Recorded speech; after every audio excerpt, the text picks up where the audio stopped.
net neutrality or carbon zero, all these terminologies or these titles come at the cost of development, right? And especially the developing countries, they are at the pinnacle of receiving this criticism that they are emitting more greenhouse gases, more air pollution is happening. You gave an example of India, right?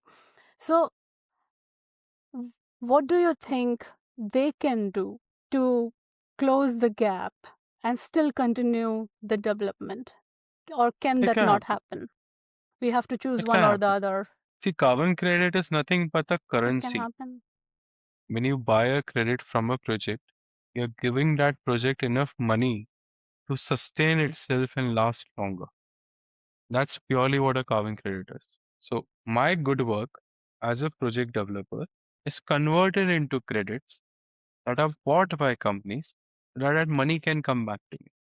So there's one argument to be made that the global north should buy more credits from the global south. That's one way to look at it.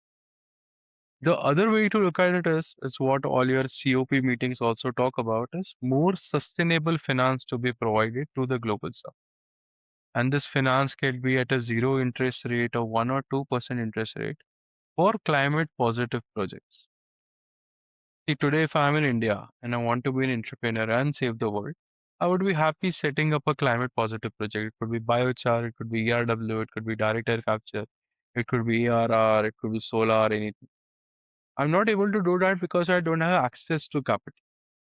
Now, if somebody says, hey, I'm ready to give you the money, don't pay me an interest, but return me the principal when you can and establish a project. A lot of good work can happen, but sustainable finance is not flowing today. There's no money coming into developing nations, and I'm putting India in the category of developing right now. There's no money coming into developing nations. So that needs to happen from the global north, which I don't know how. What about the support from the government? Governments themselves are constrained. Your Okay. economy of America is multi-million times, not multi-billion, sorry, wrong word, many times more than economy of India. Even Chinese economy is what 3 or 4 times better than the economy of India. India's fourth right now. If a country like India, which is already resource constrained for its population, and also is in this geopolitical split right now, we don't have enough money to put into sustainable finance projects. If we do that, we are doing it at the price of either education or healthcare. So we have to rely on the global north. That's one way to look at it. Secondly, on a GDP level, on a per capita level, our emissions are very low compared to somebody like, say, even Saudi Arabia for that matter. Saudi Arabia, I think, has the highest per person emissions right now. Now, as a per person, if you're using more emissions, why won't you fund projects that are not doing that? Because the world is only one. So you need to look at sustainable finance from the per person perspective also. You need to look at it from that company's economy point of view also, and then decide which country needs to pay whom and why. And historically, who are the more polluters? They need to now finally pay back for the nuance for all the wonders that they have done so far. And that is what countries like India or this African continent is demanding today.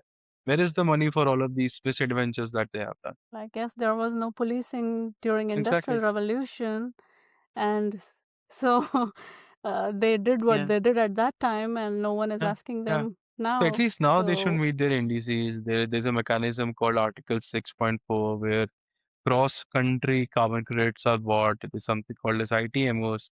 Again, a lot of jargons, which is unfortunately there in the carbon world. But there are mechanisms. Every year, the number is floated. $300 trillion should move from global north to the global south for sustainable finance activities. There is all that money. Who's taking away all that money? So all of that needs to happen today. And the simplest point is just set up something like an Asia Development Bank. Just set up something like a Sustainable Development Bank, SDB. Provide that money to Global South. Monitor it. But that hasn't happened so far.